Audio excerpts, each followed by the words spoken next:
بسم اللہ الرحمن الرحیم۔ محترم ناظرین سامعین و ویورز، السلام علیکم ورحمۃ اللہ وبرکاتہ۔ امید ہے کہ اللہ تعالیٰ کے فضل و کرم سے خیریت سے ہوں گے۔ اللہ تعالیٰ آپ کو، آپ کے اہل خانہ کو ہمیشہ اپنی زمان میں رکھے، آمین۔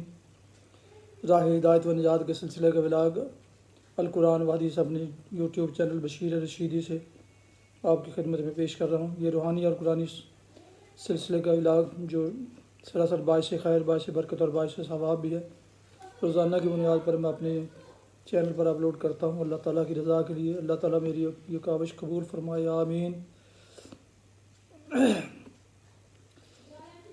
اگر آپ نے ابھی تک اس چینل کو سبسکرائب نہیں کیا تو ضرور سبسکرائب کر کے شیئر کر کے لائک کر کے بیل آئیکن کو پریس کر دیجیے گا، تاکہ اس طرح آنے والے روحانی اور قرآنی نوٹیفیکیشنز آپ تک اور دوستوں تک باقاعدہ اور بر وقت پہنچتے رہیں۔ شروع کرتے ہیں القرآن و حدیث۔ اعوذ باللہ من الشیطان الرجیم، بسم اللہ الرحمن الرحیم۔ وَجَعَلْنَا عَلَىٰ قُلُوبِهِمْ أَكِنَّةً أَن يَفْقَهُوهُ وَفِي آذَانِهِمْ وَقْرًا وَإِذَا ذَكَرْتَ رَبَّكَ فِي الْقُرْآنِ وَحْدَهُ وَلَّوْا عَلَىٰ أَدْبَارِهِمْ نُفُورًا نَحْنُ أَعْلَمُ بِمَا يَسْتَمِعُونَ بِهِ إِذْ يَسْتَمِعُونَ إِلَيْكَ وَإِذْ هُمْ نَجْوَىٰ إِذْ يَقُولُ الظَّالِمُونَ إِن تَتَّبِعُونَ إِلَّا رَجُلًا مَّسْحُورًا انظر كيف ضربوا لك الأمثال فضلوا فلا يستطيعون سبيلا۔ صدق اللہ العظیم۔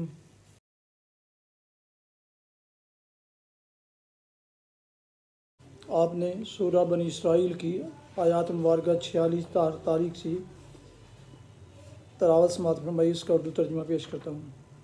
وَجَعَلْنَا عَلَىٰ قُلُوبِهِمْ أَكِنَّةً أَن يَفْقَهُوهُ وَفِي آذَانِهِمْ وَقْرًا، اور ان کے دلوں پر ایسا غلاف چڑھا دیتے ہیں کہ وہ کچھ نہیں سمجھتے، اور ان کے کانوں میں گرانی پیدا کر دیتے ہیں، اور جب تم قرآن میں اپنے ایک ہی رب کا ذکر کرتے ہو تو وہ نفرت سے منہ موڑ لیتے ہیں۔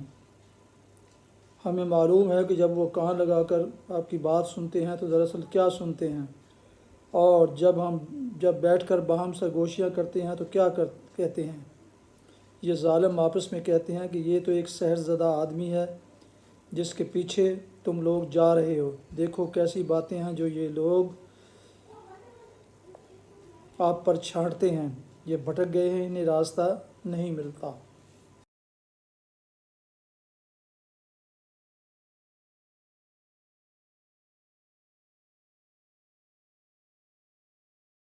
آیات مبارکہ کی تفسیر۔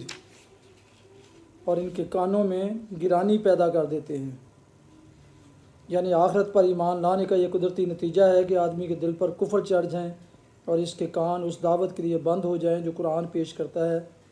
ظاہر ہے کہ قرآن کی تو دعوت ہی اسی بنیاد پر ہے کہ دنیاوی زندگی کے ظاہری پہلو سے دھوکہ نہ کھاؤ۔ یہاں اگر کوئی حساب لینے والا اور جواب طلب کرنے والا نظر نہیں آتا تو یہ نہ سمجھو کہ تم کسی کے سامنے ذمہ دار و جواب دہ ہو ہی نہیں۔ یہاں اگر شرک، دہریت، کفر، توحید سب ہی نظریے آزادی سے اختیار کیے جا سکتے ہیں اور دنیوی لحاظ سے کوئی خاص فرق پڑتا نظر نہیں آتا تو یہ نہ سمجھو کہ ان کے کوئی الگ الگ مستقل نتائج ہیں ہی نہیں۔ یہاں اگر فسق و فجور اور طاعت و تقوی ہر قسم کے رویے اختیار کیے جا سکتے ہیں اور عملاً ان میں سے کسی رویے کا کوئی لازمی نتیجہ رونما نہیں ہوتا تو یہ نہ سمجھو کہ کوئی اٹل اخلاقی قانونی سرے سے ہے ہی نہیں۔ دراصل حساب طلبی و جواب دہی سب کچھ ہے، مگر وہ مرنے کے بعد دوسری زندگی میں ہوگی۔ توحید کا نظریہ برحق و باقی سب نظریات باطل ہیں، مگر ان کے اصلی اور قطعی نتائج حیات بعد الموت میں ظاہر ہوں گے، اور وہیں وہ حقیقت بے نقاب ہوگی جو اس پردہ ظاہر کے پیچھے چھپی ہوئی ہے۔ ایک اٹل اخلاقی قانون ضرور ہے جس کے لحاظ سے فسق نقصان رساں اور طاعت فائدہ بخش ہے، مگر اس قانون کے مطابق آخری اور قطعی فیصلے بھی بعد کی زندگی ہی میں ہوں گے۔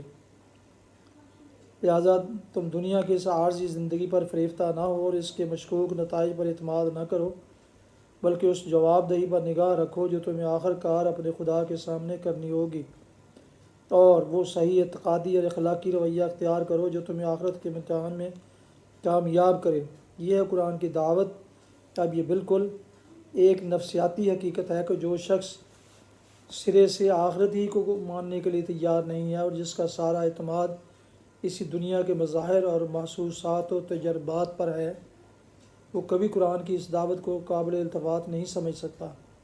اس کے پردہ گوش سے تو یہ آواز ٹکرا ٹکرا کر ہمیشہ اچرتی ہی رہے گی، کبھی دل تک پہنچنے کی راہ نہ پائے گی۔ اسی نفسیاتی حقیقت کو اللہ تعالیٰ ان الفاظ میں بیان فرماتا ہے کہ جو آخرت کو نہیں مانتا، ہم اس کے دل اور اس کے کان قرآن کی دعوت کے لیے بند کر دیتے ہیں۔ یعنی یہ ہمارا قانون فطرت ہے جو اس پر یوں نافذ ہوتا ہے۔ یہ بھی خیال رہے کہ کفار مکہ کا اپنا قول تھا جسے اللہ تعالیٰ نے ان پر الٹ دیا۔ سورہ حامیم سجدہ میں ان کا یہ قول نقل کیا گیا ہے کہ وَقَالُوا قُلُوبُنَا فِي أَكِنَّةٍ مِّمَّا تَدْعُونَا إِلَيْهِ وَفِي آذَانِنَا وَقْرٌ وَمِن بَيْنِنَا وَبَيْنِكَ حِجَابٌ فَاعْمَلْ إِنَّنَا عَامِلُونَ۔ آیت 5۔ یعنی وہ کہتے ہیں کہ اے محمد صلی اللہ علیہ وسلم، تو جس چیز کی طرف ہمیں دعوت دیتا ہے اس کے لیے ہمارے دل بند ہیں اور ہمارے کان بہرے ہیں اور ہمارے اور تیرے درمیان حجاب عائل ہو گیا ہے، بس تو اپنا کام کر، ہم اپنا کام کیے جا رہے ہیں۔ یہاں ان کے اسی قول کو دہرا کر اللہ تعالیٰ یہ بتا رہا ہے کہ یہ کیفیت جسے تم اپنی خوبی سمجھ کر بیان کر رہے ہو، یہ تو دراصل ایک پھٹکار ہے جو تمہارے انکار آخرت کی بدولت ٹھیک قانون کے فطر کے مطابق تم پر پڑی ہے۔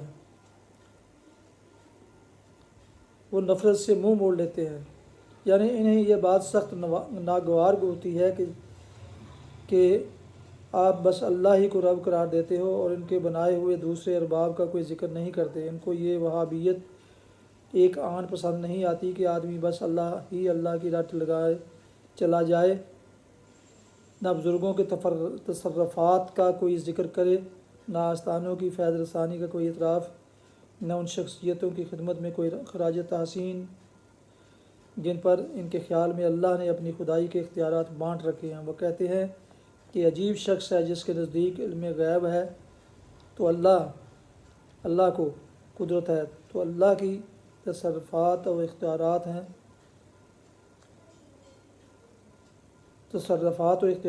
تو بس ایک اللہ ہی کے ہیں۔ آخر یہ ہمارے آستانوں والے بھی کوئی چیز ہیں یا نہیں جن کے ہاں سے ہمیں اولاد ملتی ہے، بیماروں کو شفا نصیب ہوتی ہے، کاروبار چمکتے ہیں اور منہ مانگی مرادیں براتی ہیں۔ یہ تو ایک سحر زدہ آدمی ہے جس کے پیچھے تم لوگ جا رہے ہو۔ یہ اشارہ ہے ان باتوں کی طرف جو کفار مکہ کے سردار آپس میں کیا کرتے تھے۔ ان کا حال یہ تھا کہ چھپ چھپ کر قرآن سنتے اور پھر آپس میں مشورہ کرتے تھے کہ اس کا توڑ کیا ہونا چاہیے۔ بسا اوقات انہیں اپنے ہی آدمیوں میں سے کسی پر یہ شبہ بھی ہو جاتا تھا کہ شاید یہ قرآن سن کر کچھ متاثر ہو گیا ہے، اس لیے وہ سب مل کر اس کو سمجھاتے تھے کہ اجی یہ کس کے پھیر میں آ رہے ہو، یہ شخص تو سحر زدہ ہے، یعنی کسی دشمن نے اس پر جادو کر دیا ہے، اس لیے بہکی باتیں کرنے لگا ہے۔ یہ بھٹک گئے ہیں، انہیں راستہ نہیں ملتا۔ یعنی یہ تمہارے متعلق کوئی ایک رائے ظاہر نہیں کرتے بلکہ مختلف اوقات میں بالکل مختلف اور متضاد باتیں کہتے ہیں۔ کبھی کہتے ہیں تم خود جادوگر ہو، کبھی کہتے ہیں تم پر کسی اور نے جادو کر دیا ہے، کبھی کہتے ہیں تم شاعر ہو، کبھی کہتے ہیں تم مجنون ہو۔ ان کی یہ متضاد باتیں خود اس بات کا ثبوت ہے کہ حقیقت ان کو معلوم نہیں ہے، ورنہ ظاہر ہے کہ وہ آئے دن ایک نئی بات چھانٹنے کے بجائے کوئی ایک ہی قطعی رائے ظاہر کرتے ہیں۔ نیز اس سے یہ بھی معلوم ہوتا ہے کہ وہ خود اپنے کسی قول پر بھی مطمئن نہیں ہیں۔ ایک الزام رکھتے ہیں، پھر آپ ہی محسوس کرتے ہیں کہ یہ چسپاں نہیں ہوتا، اس کے بعد دوسرا الزام لگاتے ہیں اور اسے بھی لگتا ہوا نہ پا کر ایک تیسرا الزام تصنیف کر لیتے ہیں۔ اس طرح ان کا ہر نیا الزام ان کے پہلے الزام کی تردید کر دیتا ہے اور اس سے پتہ چل جاتا ہے کہ صداقت سے ان کا کوئی واسطہ نہیں ہے، محض عداوت کی بنا پر ایک سے ایک بڑھ کر جھوٹ گھڑے جا رہے ہیں۔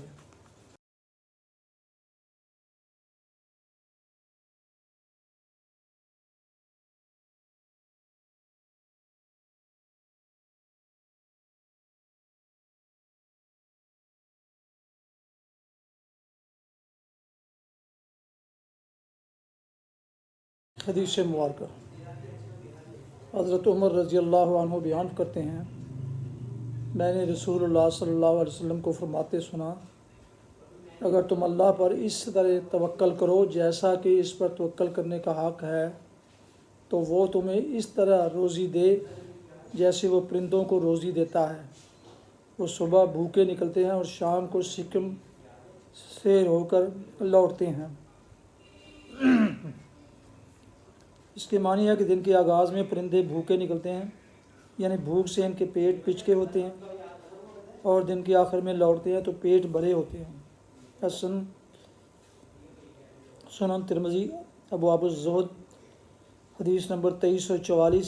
فوائد: توکل کا مطلب ہے کہ تمام اعتماد اسباب ظاہری پر ہی نہ ہو بلکہ ان کے ساتھ اصل اعتماد اللہ پر ہو، کیونکہ اللہ کی مشیت کے بغیر اسباب بھی کچھ نہیں کرتے۔ تاہم اسباب ظاہری کا اختیار کرنا بھی ضروری ہے، کیونکہ اس کا حکم بھی اللہ ہی نے دیا ہے۔ جیسے پرندے گھونسلوں کے اندر ہی نہیں بیٹھے رہتے بلکہ تلاش رزق میں باہر نکلتے اور گھومتے پھرتے ہیں۔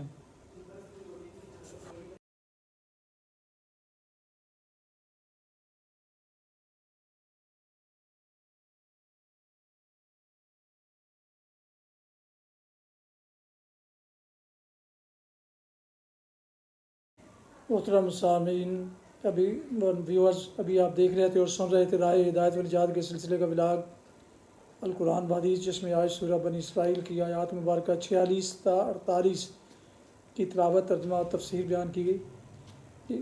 اس کے علاوہ ایک حدیث مبارکہ بھی آپ کی خدمت میں پیش کی گئی۔ یہ روحانی اور قرآنی ولاگ جو سراسر باعث خیر، باعث برکت اور باعث ثواب ہے، روزانہ کی بنیاد پر میں اپنے یوٹیوب چینل بشیر رشیدی پر اپلوڈ کرتا ہوں۔ اللہ کی رضا کے لیے اللہ میری کاوش قبول فرمائے، آمین۔ ایک دفعہ پھر گزارش ہے کہ اگر آپ نے ابھی تک اس چینل کو سبسکرائب نہیں کیا تو ضرور سبسکرائب کر کے شیئر کیجیے، لائک کیجیے، بیل آئیکن کو پریس کرنا مت بھولیے گا۔ اللہ تعالیٰ آپ کا حامی و ناصر ہو، اللہ تعالیٰ آپ کو، آپ کے خانہ کو ہمیشہ اپنی حفظ امان میں رکھے، آمین۔ اپنا بہت خیال رکھیے، اللہ تعالیٰ آپ کو صحت تندرستی عطا فرمائے۔ اپنی دعاؤں میں پاک وطن، والدین، آباء و اجداد، اعزاء اقارب، دوستوں کے علاوہ اس ناچیز کو بھی ان میں شامل فرمائیں تو انتہائی شکر گزار ہوں گا۔ آج کا ولاگ اس دعا کے ساتھ ختم کرتا ہوں کہ آپ اور آپ کے اہل خانہ، بچے، دوست و احباب جہاں رہیں خوش رہیں، آباد رہیں، آمین۔ السلام علیکم ورحمۃ اللہ وبرکاتہ۔ پاکستان زندہ باد۔ اللہ حافظ۔